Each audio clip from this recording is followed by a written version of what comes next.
आमे भोट देइछु बोलिक आज बीजेपी सरकार अच्छी बीजेडी सरकार रो पतन है से दलित 17.1% भोट आमर 17.1% भोट अच्छी आमे देखला बेल को 8% पाउछु से 8% नहीं जाउछंती।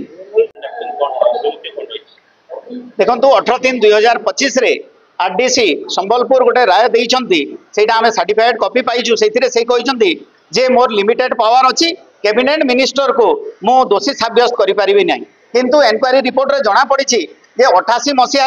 से एससी सर्टिफिकेट नहीं 97 मसीह एससी सर्टिफिकेट नहीं गोटे थर पदमपुर गोटे थर बलांगीर किंतु तांकर केउट जाति 18/12/2002 मसीह से अनुसूचित जाति तालिकाभुक्त होते आपणकर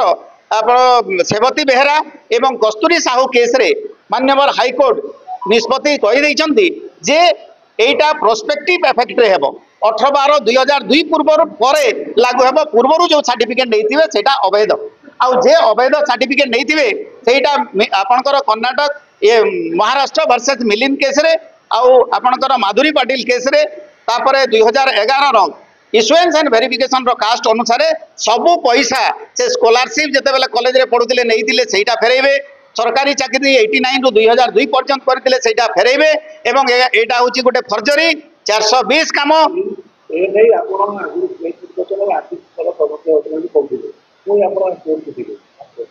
आपण देखंतु आज्ञा मु तो बड़ खुशी होतिली जे बीजेडी जहार 51टा एमएलए अच्छे से माने ता प्रेस कॉन्फ्रेंस कही कले जे मुकेश महाली को दोषी करी अरेस्ट करा जाऊ आउ पीसीसी आपणकर कांग्रेस भी कला